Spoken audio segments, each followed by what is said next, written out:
오늘 말씀의 결론은 제가 참 내기 어려웠습니다. 그래서 정말 어제 새벽 2시 반에 잤거든요. 새벽 2시 반까지 기도하고 있었어요. 저도 잘 모르겠었어요. 아니, 알기는 아는데 이 말씀을 성도님들에게 자신 있게 말씀드리기가 정말 어려웠어요. 실은 목사님께서 여기서 광고하시고 장로님께서 앞에서 기도하실 때까지 저에게 용기를 달라고 기도했습니다.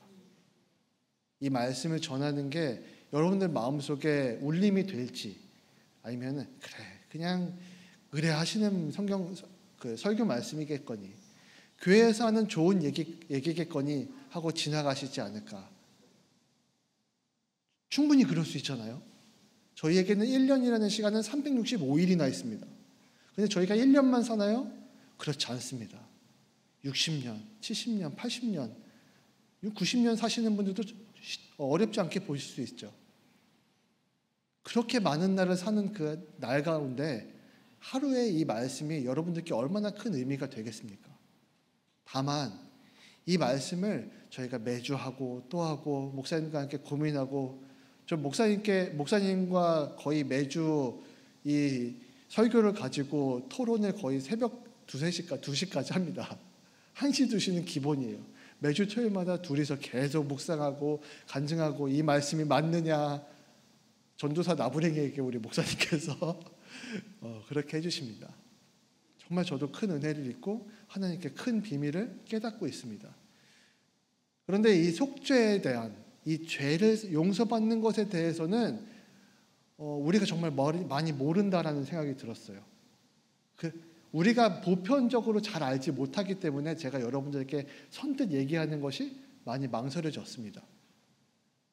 실은 이 같은 내용을 제가 레위기를 시작하면서 꾸준히 계속했습니다. 하나님께서 원하시는 단 한 가지는 우리와 함께 하기 원하시는 것이다. 하나님께서 우리와 함께 해야지만 우리가 비로소 완전한 거룩을 이룰 수 있다라는 이 메시지를 여러분들에게도 하지만 제가 제 유튜브 채널을 통해서도 이야기하고 있어요. 거짓말 안 하고 일주일에 적어도 1-2명 정도는 저한테 이런 이야기를 합니다. 혓바닥이 길면 사기다. 하나님께서 믿음만 가지고 거룩할 수 있다고 얘기했지, 하나님의 말씀과 기도만 가지고 우리가 거룩하다고 얘기했지, 언제 하나님이 함께 하셔야 되냐, 예수님이 함께 하셔야 되냐, 그런 말이 어딨냐. 저희는 성결교단이죠. 저희 성결교단의 시작은 요한 웨슬리라고 얘기를 합니다. 다른 종교 개혁자들, 칼뱅과 마틴 루터와 이들과 다른 굉장히 큰 한 가지가 있어요. 바로 성결에 대한 문제입니다. 여러분들 거룩하게 사는 것이 인간으로서 가능하다고 보세요? 가능하지 않다고 보세요? 솔직히 대답 안 하셔도 돼요. 마음속으로 생각해 보세요. 자, 누구든지 거룩하게 살 수 있다. 여기까지는 그래, 누구든지 거룩하게 살 수 있지, 이렇게 되죠. 자, 그러면 이렇게 질문을 하나 바꿔볼게요. 여러분은 거룩하게 살 수 있나요? 없나요? 나이 많이 드시고 신앙생활 오래 하셨으니까 좀 더 질문을 공격적으로 해보겠습니다. 여러분은 거룩하게 사십니까? 살지 않으십니까? 입에 목이 턱 막히죠? 살고 계십니다. 여러분들 어디 가셔도 살고 있기를 최선을 다해 노력하신다라고 말하셔도 돼요. 노력한다고 말씀하셔도 돼요. 살고 있습니다 라고 해도 할렐루야입니다. 주님의 은혜 속에 사는 거예요. 은혜 속에 살기를 갈망하며 최선을 다합니다 라고 얘기해도 됩니다. 하지만 이렇게 얘기하시는 분들이 반드시 있습니다. 어떻게 살아요? 이 대답, 부정적인 말을 하게 하는 이 두 사람이 칼뱅과 루터입니다. 칼뱅은 이렇게 얘기했어요. 하나님께서는 할 사람과 구원받지 못할 사람을 이미 걸러내셨어요. 그래서 구원받을 사람에게만 복음을 주십니다. 그 사람은 하나님의 절대 주권을 믿거든요. 그러니까 하나님의 말씀이 임했기 때문에 반드시 바뀐다는 거예요.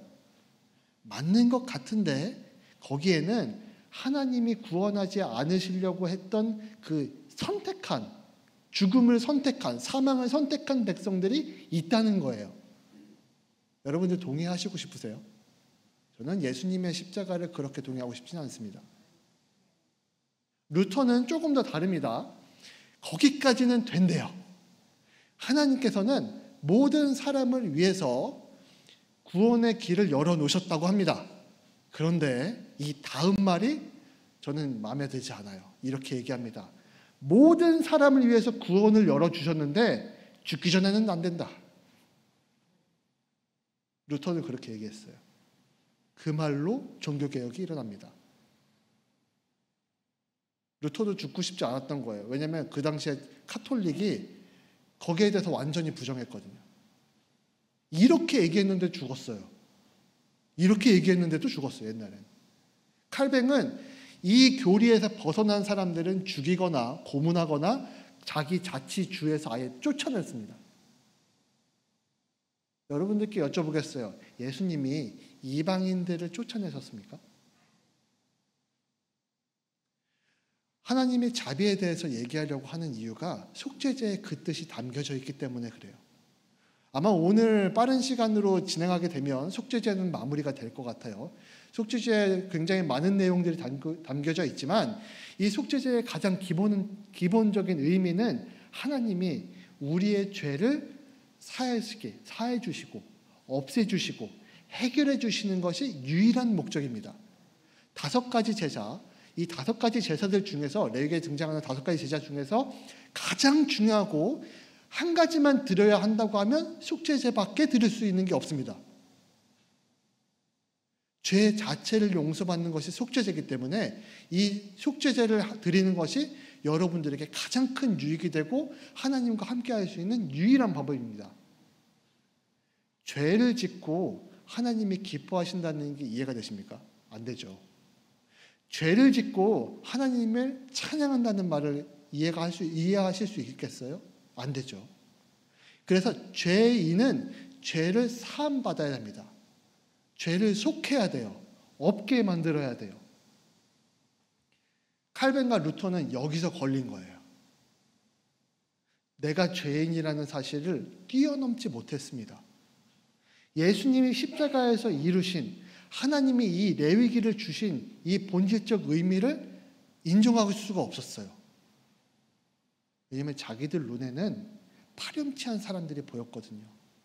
나도 그 속에 살다 보니까 나도 그렇게 끝쯤은 해야 그리스도의 복음 붙잡고 살 거라고 오해하고 있었던 것 같아요.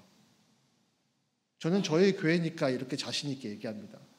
만약에 다른 교리를 들고 오시는 분들이라면 저도 겸손하게 얘기할 수도 있을 것 같아요.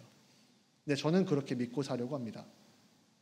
예수님은 모든 인류를 위해서 죽었습니다. 예수님을 믿던지 믿지 않던지. 오늘은 그 얘기를 하려고 하는 겁니다. 하나님이 분명히 우리들에게 자비를 베푸셨습니다. 죄를 사해서 하나님과 함께할 수 있는 방법을 제시하셨어요. 그걸 우리에게 주셨어요. 그것을 우리는 속죄제라고 얘기를 합니다. 하나님이 주신 이 자비는 우리가 이해하는 데 있어서 굉장히 큰 생각을 갖게 해야 합니다.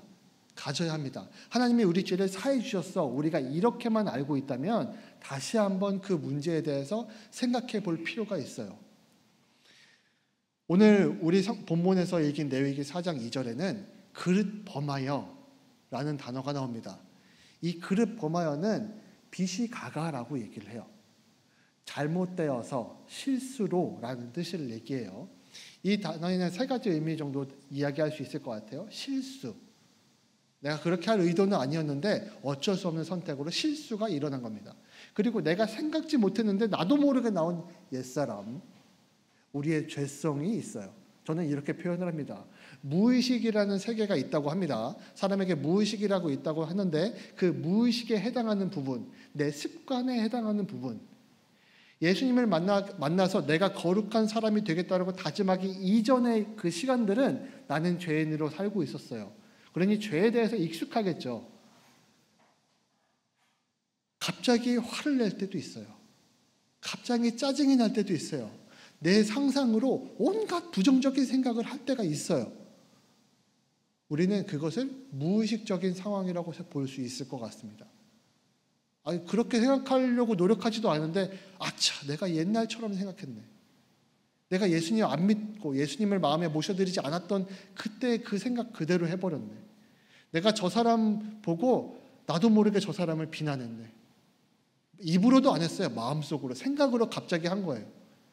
저 사람이 나에게 불이익을 끼쳤어요. 그냥 한 대 쳐. 옛사람이 자꾸 생각이 나오는 거예요. 나의 죄가 나를 붙잡고 끌고 물어줍니다.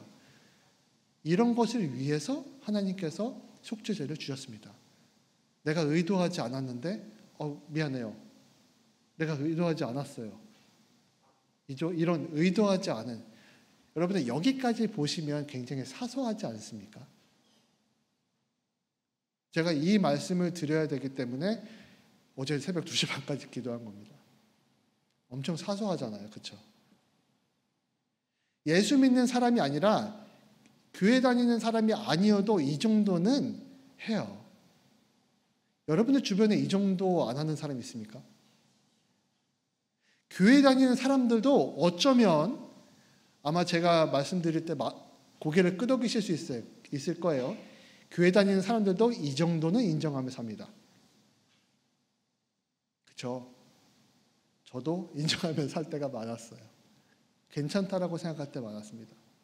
실수, 무의식, 그리고 의도하지 않았을 때.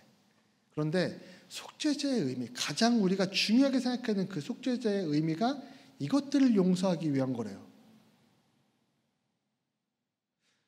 저는 이 속죄제를 여러분들께 설교하기 위해서 이렇게 말씀을 준비하면서 생각할 때마다 이게 맞나?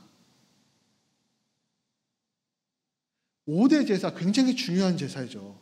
모든 성경의 메시지, 심지어 예수 그리스도의 십자가까지도 이 속죄제를 벗어날 수가 없어요. 죄를 사해 주는 것을 벗어날 수가 없어요. 근데 우리가 한국교회에서 지금까지 이 죄에 대해서 굉장히 광범위한 범위의 죄만 얘기했어요. 살인하거나 때리거나 남에게 나쁜 말을 하고 고함을 치르고 괴롭게 하거나 이런 죄만 얘기했어요. 근데 진짜 속죄제의 목적은 이것들을 위한 거예요. 예수 믿는 사람들에게는 세상에서도 나쁘게 보는 그런 죄들은 절대로 하면 안 되는 거예요. 아예 그 선택권이 없어요. 그건 안 하기로 한 거니까. 여러분들 혹시 몸에 알레르기가 있는 음식들이 있나요? 여러분들은 그거 가끔씩 먹으시죠? 맛있게 먹으시죠? 건강을 위해서 먹으시죠? 안 먹죠, 평생.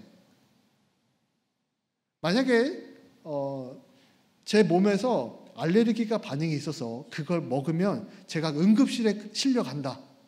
전 그러면 일평생 그걸 먹으면 안 되고 먹지 않을 겁니다.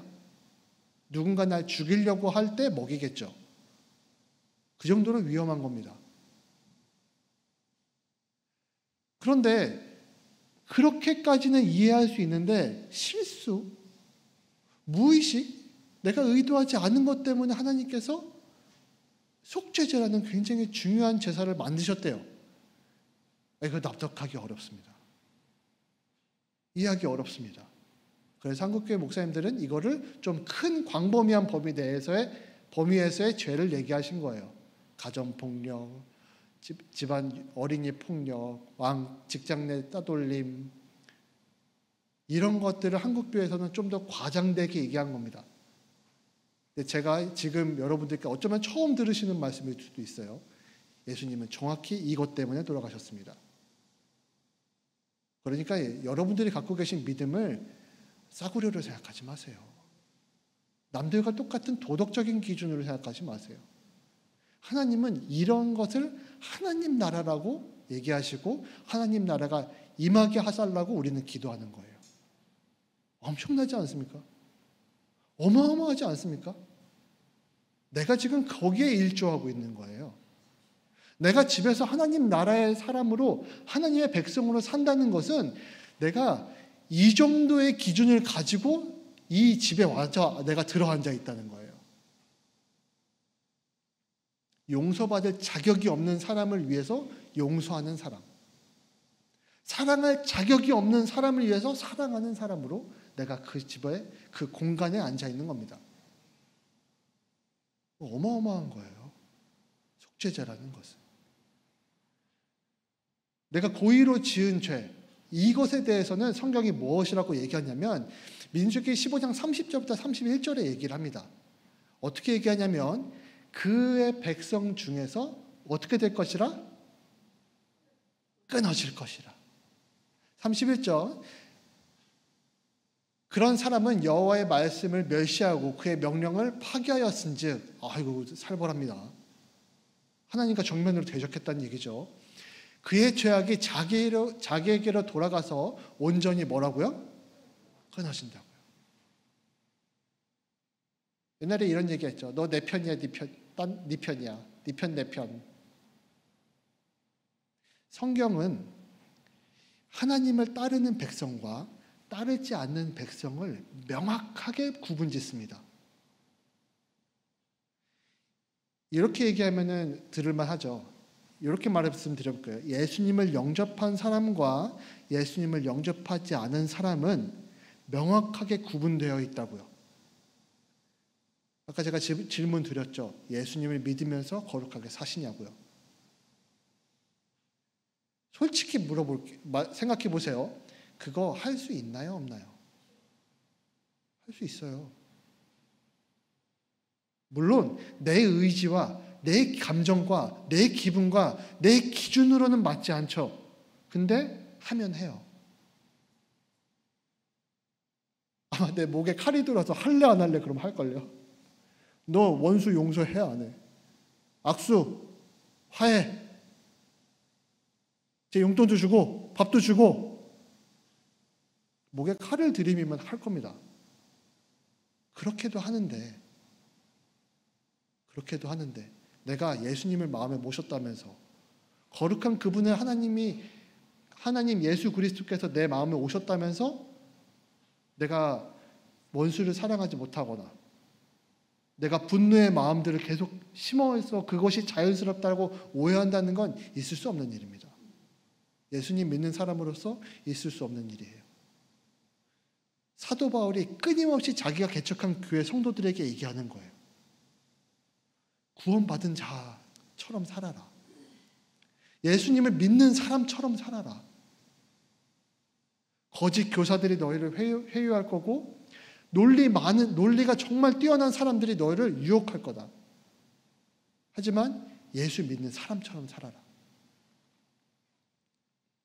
또 이런 사람들을 위해서 속죄제가 있습니다. 율법을 잘 몰랐어요. 깨닫지 못했어요.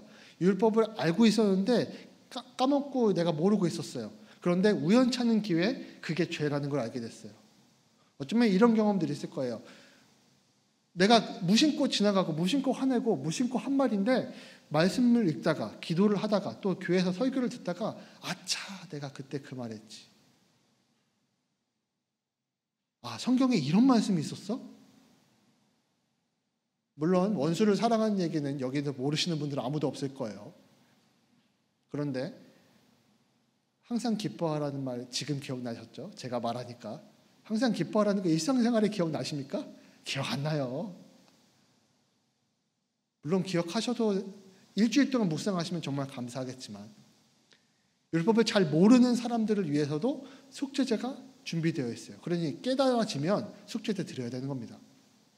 하나님께 용서를 구하고 하나님께 자비를 구해야 합니다. 내가 무심코 한 행동, 이거를 성경에서는 부지중이라고 얘기했었어요. 무심코 한 행동으로도 우리는 이 죄사함을 받아야 되는 이유가 있습니다. 그러니까 예수 믿는 사람들, 교회 다니는 사람들에게 이 죄의 기준이 얼마나 높다라는 것을 우리가 알 수 있겠죠.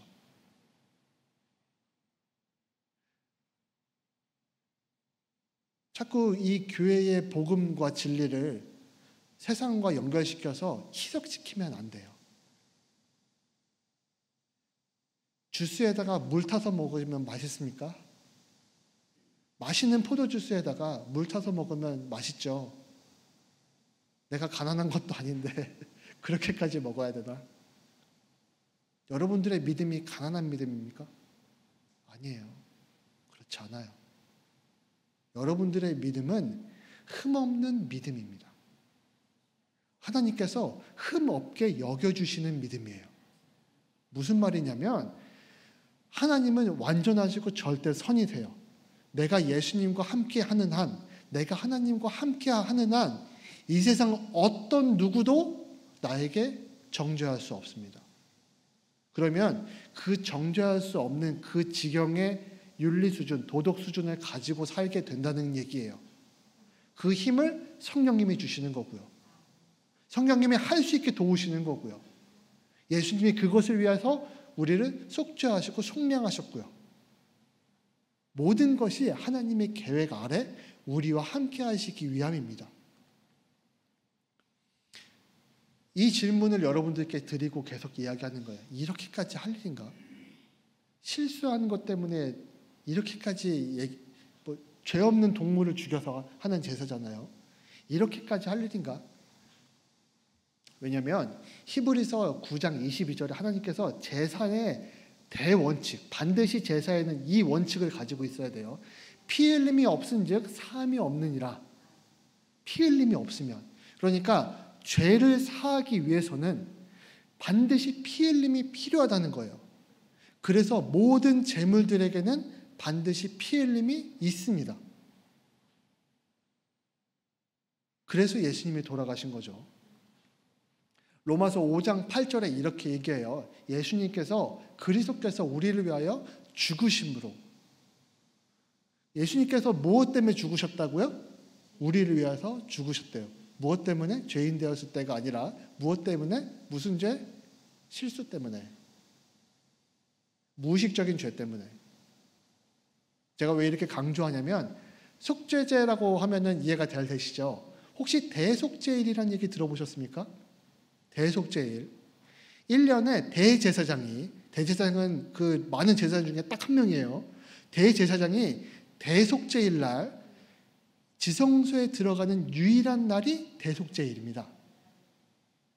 그러니까 속죄제의 이스라엘 버전, 속죄제의 이스라엘 버전, 대국민 버전, 그게 대속죄일이에요. 그러니 기본적으로 이 속죄일에 대해서, 속죄제에 대한 개념이 있어야 이 대속죄일을 이해할 수 있는 거예요. 대속죄일은 히브리서 9장 7절에 이렇게 친히 설명해 주고 있습니다. 오직 둘째 장막은 대제사장이 홀로 1년에 한 번 들어가되 자기와 백성의 허물을 위하여 드리는 피 없이는 아니하나니, 대제사장이 지성소에 들어가서 하나님의 시은좌에, 하나님의 언약궤에 피를 뿌리는 행위를 말합니다. 우리 목사님께서 지난주 맞죠? 이 그림 보여주셨죠? 여기 보면 첫 번째 입구에 천막이 하나 쳐져 있고 두 번째 천막이 있어요. 보이십니까? 여기 첫 번째 천막이 있고 두 번째 천막이 있어요. 그러니까 두 번째라는 건 어디를 얘기하는 거예요? 네, 휘장을 얘기하는 거예요. 지성소 들어가는 입구. 이해가 되시겠습니까?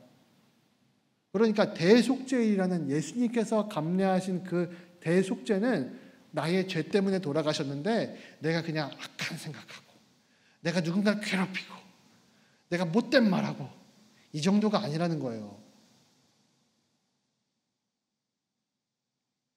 예수님의 십자가는 예수 믿는 사람들에게 있어서 그 의미가 어디까지 와닿게 되냐면 나의 실수 때문에, 내가 예수님을 잘 몰라서, 내가 옛사람을 따라서 살아서, 옛사람이라는 것은 예수님 믿기 전에 못되게 굴던 사람, 내가 예수 믿기로 결정하기 이전의 삶, 예수 믿는 것처럼 보여도 되니까 약간 거짓말하고 다른 사람은 헌담하고 요 정도는 남들 당하니까 괜찮겠지라고 생각했던 그 삶, 예수님이 그것 때문에 십자가에 못 박혀 돌아가셨다는 거예요. 히브리서 9장 14절입니다. 흠없는 자기를 하나님께 드린 그리스도의 피가, 예수님께서 자기 자신을 흠없는 제물로 드리셨다는 거예요. 왜냐하면 속죄제에서 이 제물은 흠없는 제물이어야 하잖아요. 그렇죠? 흠없는 제물이어야 하잖아요. 대제사장은 숫소를, 흠없는 숫소를 드리도록 되어 있습니다. 제가 조금 이따가 설명을 드릴 거예요. 그러나 예수님께서는 흠없는 누구를 하나님께 드리셨어요? 흠없는 자기 자신을, 흠없는 하나님을 드리셨어요. 그러면 이 숫소를 드리는 정도와 흠없는 하나님, 절대신을 드리는 것과 차원이 다르겠죠. 우리가 믿는 예수님이 그런 분이에요. 실수 때문에 예수님 죽었다고요. 내가 예수님의 마음에 모셔드렸는데 불평할 때 돌아가셨다고요. 고작 그것 때문에. 내가 남들에게 호통치고 툴툴거리고 누군가를 허박씩 까고 누군가를 비난했을 때 그때 예수님이 손에 십자가가 박히신 겁니다. 겨우 그따위 것 때문에, 이딴 거지 같은 놈 때문에, 그런 아주 저열한 생각 그거 잠깐 조금 했다고 예수님이 가시면류관 쓰고 손에 십자가에 못이 박히신 거예요. 자신이 친히 흠없는 제물이 되셔서요. 그런데 그 다음 절을 예수 믿는 사람들은 많이 안 믿어요. 어찌 너희 양심을 죽은 행실에서 깨끗하게 하게 하고 살아계신 하나님을 섬기게 하지 못하시겠느냐. 예수님이 십자가에 못 박히신 것을 믿은 그 예수님의 그리스도의 피가 여러분들의 죽은 양심을, 옛사람을 어떻게 이기게 하지 못하시겠냐 이 말이에요. 그러니 여러분들, 제가 어떻게 구원받아요? 죽겠어요. 힘들어요. 예수님이 왜 그러시는지 몰라. 이런 말 하지 마세요. 최소한 성경에서 이 말씀은 믿지 않는 거예요. 예수님의 피가 죽은 양심을 살린대요. 살아계신 하나님을 섬길 수 있게 죽은 양심을 살린대요. 여러분들이 그렇게 존귀하신 분입니다. 예수 믿는 분들이 이렇게 엄청난 걸 이고 가는 사람들이에요. 나는 안 그렇다는 거 누구나 다 알아요. 나는 그럴 자격 없지, 알아요. 근데 하나님이 그렇게 하시겠대요. 그렇게 하시겠대요.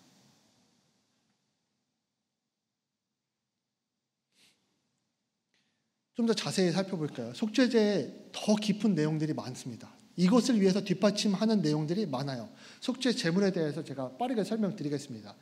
대제사장과 이스라엘 전체 회중이 잘못했던 대속죄 일에는 어떤 제물을 잡냐면 숫소를 잡습니다.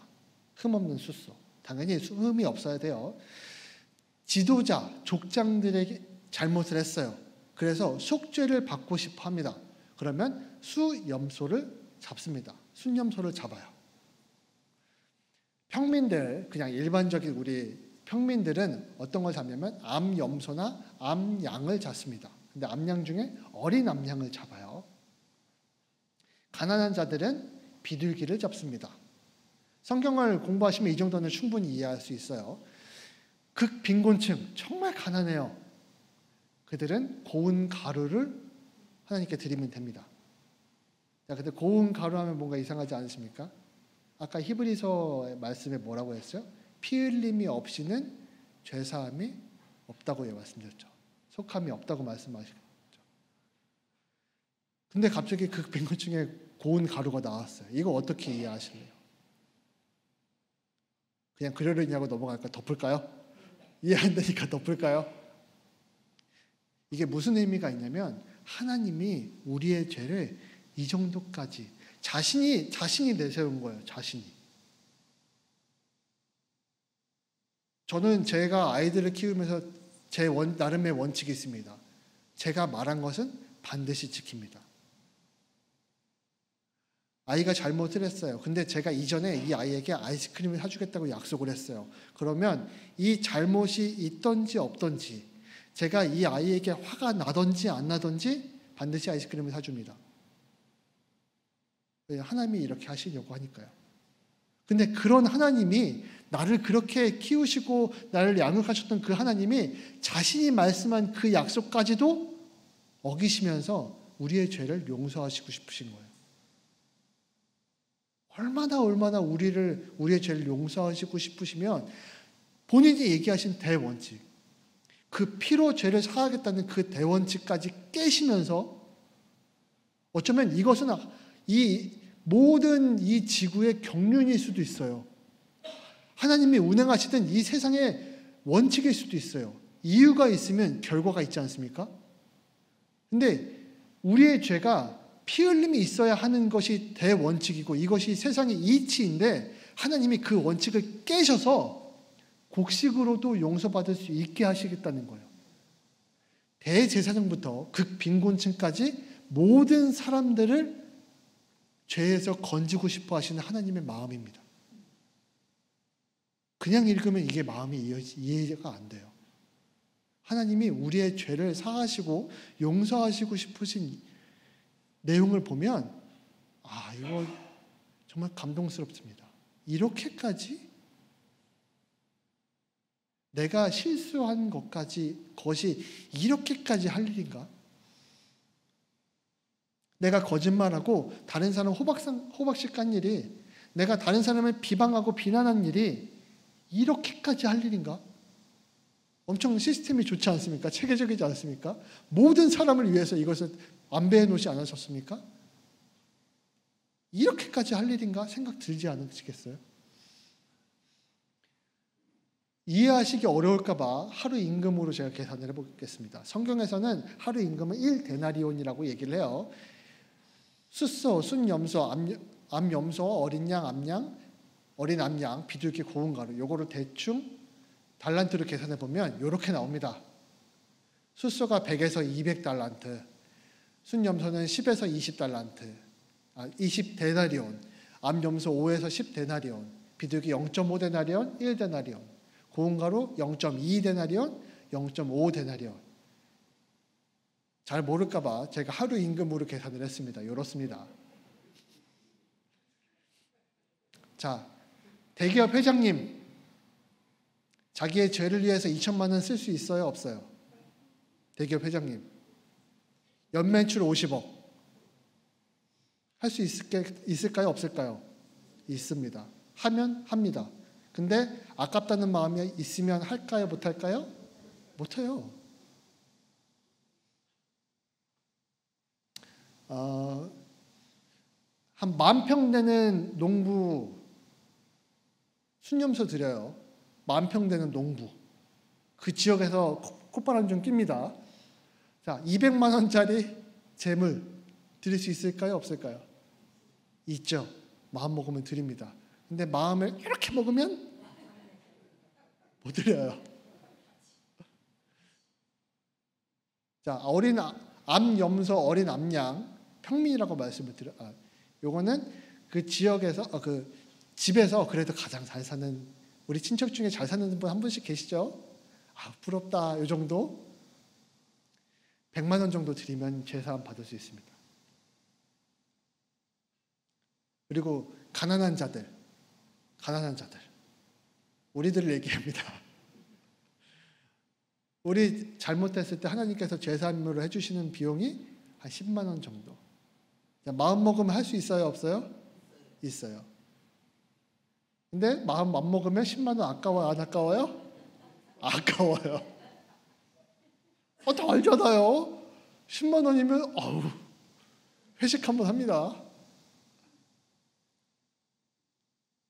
대단한 돈 아닌 것 같은데 마음을 이렇게 먹으면 대단한 돈이 됩니다. 어느 누구나에게 마찬가지예요.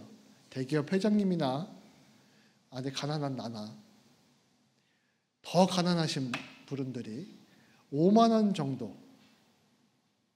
정도면 열심히 일하신 분들이죠. 일주일에 한 번 5만 원 정도 죄사함을 받기 위해서 5만 원 드릴 수 있을까요? 없을까요? 정말 빠듯하긴 한데 하려면 할 겁니다.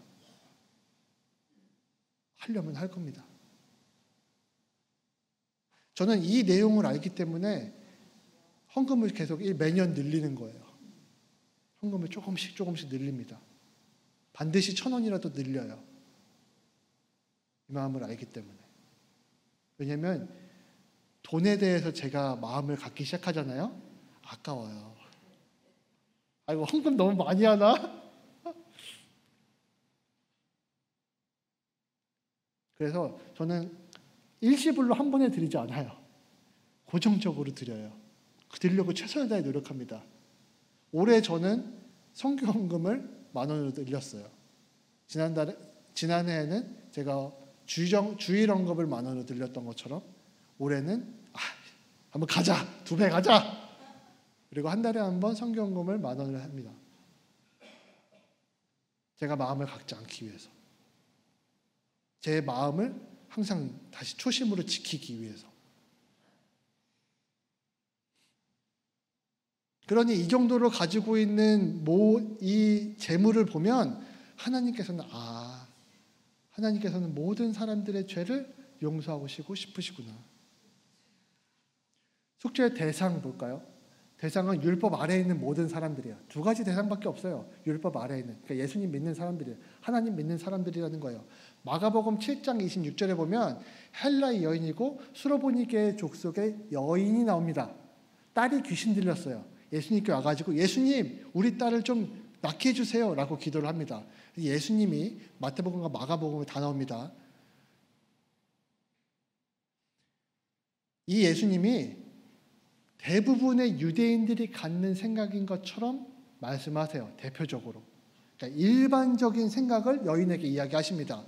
뭐라고 얘기하냐면 예수님께서 나의 자녀들에게 이스라엘 백성들에게 베풀어야 되는 것을 계획해 주지 않는다. 야, 너 이방인이잖아.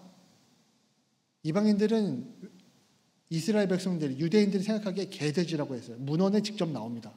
개돼지라고 생각했어요. 예수님이 하신 말은 이게, 야, 내가 개돼지한테 그런 거 해줘야 되냐? 이 말이에요. 성경에 좀 거룩하게 정자로 표현해서 그렇지. 그 말이에요. 근데 이 여인이 뭐라고 얘기하면, 여인이 뭐라고 했냐면, 예수님, 개도 자기 주인에게서 주인의 상에서 떨어진 것을 먹습니다. 그러니까 예수님께서 이렇게 얘기하신 거예요. 마가복음 7장 27절에. 야, 얘 봐라. 이방인인데? 하나님 잘 모르는데? 네 믿음이 크도다. 네 믿음이 크도다. 예수를 믿지 않는 사람 중에서도 도덕적으로, 윤리적으로 굉장히 열심히 건강하게 사시는 사람들이 있습니다. 그런 사람들이 예수님 믿으면 좋지 않겠습니까? 그런 분들이 하나님 믿으면 좋지 않겠습니까? 하물며 우리들이 예수님 믿는다고 하는 우리들이 예수님 앞에 딱 갔는데 믿음을 딱 보이는데 믿음이 적은 자야. 믿음이 적은 자야. 예수님을 그냥 믿는다라고 하는 그런 믿음이 아니야. 내가 철수 믿어. 내가 너 믿어. 이런 정도의 믿음이 아니에요. 이 믿음은 살아있는 실존하는 믿음입니다. 내가 일상을 살아가는 그 믿음이에요. 나의 작은 실수로라도 예수님께서 죽으셨던 그것을 믿는 믿음이에요. 그렇게 살지 않으려고 노력하는 그 마음. 우리는 그 속죄제의 마음을 가지고 사는 사람들이에요. 그런데 예수님께서 십자가에 못 박혀 죽으시면서 이 율법 아래 예수님을 믿는 사람들에게만 있는, 제가 아까 루터와 칼뱅에 대해서 말씀드렸죠. 예수님을 믿는 사람들뿐만 아니라 예수님을 믿지 않는 모든 사람들을 위해서 이 복음을 확장시키고 열어놓으십니다. 고린도후서 5장 15절. 이거는 여러분들이 기억하시거나 메모해 놓으시면 따로 좋아요. 왜냐하면 다른 타 교파를 믿으시는 분들, 칼뱅의 그 예정론이나 이런 것들을 믿으시는 분들과 부딪힐 수 있는 내용이라, 그래 너는 그렇게 믿어라. 하지만 나는 이 말씀으로 믿는다라고 기억하셔야 되거든요. 왜냐하면 여러분들 선교교인이시잖아요. 선교교는 이 말씀에 근거해서 믿고 있는 거예요. 고린도후서 5장 15절에 보면 모든 사람을 대신하여 무엇이라고요? 죽으심. 모든 사람을 대신하여 죽으심. 여기에 나오는 헬라어는 그냥 일반적으로 얘기하는 모든 사람이에요. 예수님을 믿으나 믿지 않으나. 그러니까 예수님께서 죽으신 이유는 모든 사람을, 예수님을 믿나 믿지 않나 그 모든 사람들을 위해서 돌아가셨기 때문에, 그들의 사소한 죄를 위해서 돌아가셨기 때문에 우리가 전도하는 것이 옳은가요? 아닌가요? 그걸 은사라고 생각해야 될까요?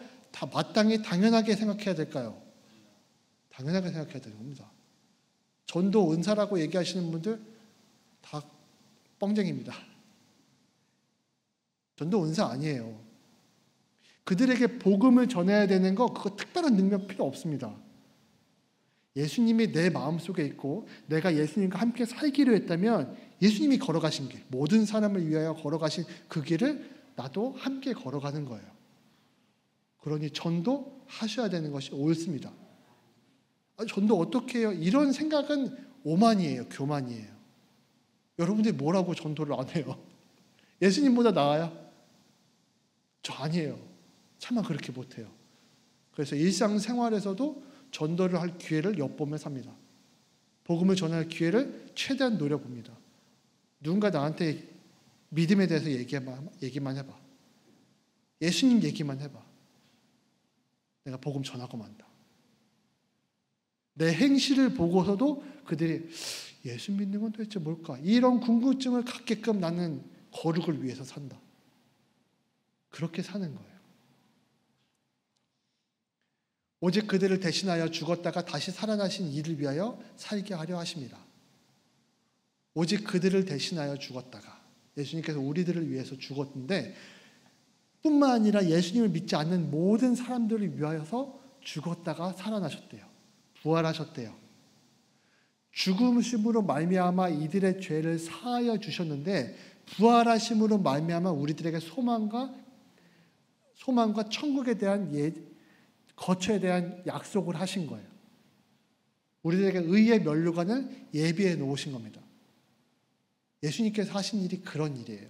우리가 믿는 예수님이 그런 일을 하신 거예요. 내가 사소한 일로도 예수님께서 십자가에 못 박았다는 이야기는 이런 의미를 가지고 있어요. 다시 한번 처음 질문으로 돌아갈까요? 왜 이렇게까지 하셨을까요? 예수님이 율법 아래에 있는 자, 더 나아가서 죄 아래에 있는 모든 사람들과 함께 하시기 위함입니다.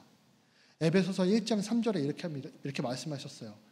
그리스도 안에서 하늘에 속한 모든 신령한 복을 우리에게 주시되, 우리 목사님께서 굉장히 좋아하는 말씀이죠. 우리 태동교회 성도님들은 모두 이 말씀을 좋아했으면 좋겠습니다. 그리스도 안에서가 굉장히 중요한 말씀이에요. 이 그리스도 안에서라는 말의 의미, n이라는 단어에 제가 좋아하는 한 가지 의미가 또 있습니다. 여기서는 한국어로 안에서라고 표현을 했지만 때문에라고 표현할 수 있어요. 그러니까 하나님께서 우리들에게 신령한 복을 모두 예수 그리스도에게 두신 이유는 누구 때문이라고요? 예수님 때문에. 예수님 때문에. 우리의 공로나 우리가 기도를 열심히 하거나 주일 성수를 열심히 하거나 말씀을 열심히 읽어서가 아니라 누구 때문에? 예수님 때문에. 그러므로 여러분들께서 하나님 예수 그리스도께서 걸어가신 그 길을 저는 못해요, 이렇게 얘기할 처지가 아니라는 겁니다. 그럴 입장이 아니래요. 하나님 예수님께서 너는 이전 것은 지나갔으니 보라 새 것이 되었도다 라고 성경에서 말씀하셨다면 나는 그냥 이제 새 것으로 살아야 되는 거예요. 선택권이 없어요. 내가 옛사람이나 죄인으로 살 수 있는 권한이 없어요. 그래서 이 속죄제에 담겨져 있는 것은 모든 것이 거룩하시고 아무 악도 없으고 불의도 없으시고 부정적이지 않으신 그분이 우리와 함께하기 위함이라는 것을 우리가 알 수 있어요. 예수님과 우리가 함께하기 위해서 우리가 이 마음을 가지고 살아야 하는 겁니다. 작은 죄라도 놓치지 마세요. 작은 죄도 놓치지 마세요. 항상 기뻐하라는 말 반드시 지키세요. 기뻐할 수 있는 어떠한 큰 건덕지라도 찾으십시오. 반드시 찾으십시오. 그것이 여러분들에게 성령으로 역사하시는 힘을 줄 겁니다. 내가 부정적인 힘을 계속 사용하면 그것이 나의 옛사람으로서 꽉 자리 잡아서 나를 놓아주지 않을 거예요. 하지만 하나님의 임재로, 성령님의 임재로 내가 끊임없이 살아간다면 그분이 나에게 힘주시고 나를 지키실 겁니다. 많은 종교 개혁자들, 또 대한민국의 많은 목사님들은 우리들에게 그럴 자격이 없다는 것을 굉장히 강조했습니다. 여러분들도 기억할 거예요. 자격이 없다는 걸 굉장히 강조했었고, 여러분들 그래서 죽어서 의의 멸류관을 받아야 되지 않겠습니까? 라고 여러분들 굉장히 많이 설득했을 수도 있습니다. 그런데 제가 속죄제의 의미와 뜻을 여러분들께 말씀드렸죠. 아주 작은 죄라도 하나님께서는 우리들에게 용서하고 싶으시고 그로 말미암아 하나님과 함께하기를 바라십니다. 그러니 여러분들 세상에서 말하고 있는 정도의 믿음을 가지고 믿음 가졌다라고 생각하지 마시기 바랍니다. 나의 믿음은 하나님이 인정하시는 믿음이에요. 내가 예수님을 믿는다라는 이것은 하나님이 인정하시는 믿음입니다. 그것을 항상 기억하시고 저를 항상 스스로를 존귀하게 대하십시오. 이런 부정적인 생각하지 말자. 항상 기쁨으로 살자. 남들에게 베풀자. 나의 믿음이 엄청난 그릇으로 내가 생각하고 여기며 살아야 된다. 그렇게 사시는 태성교회 성도 여러분 되시기를 바랍니다.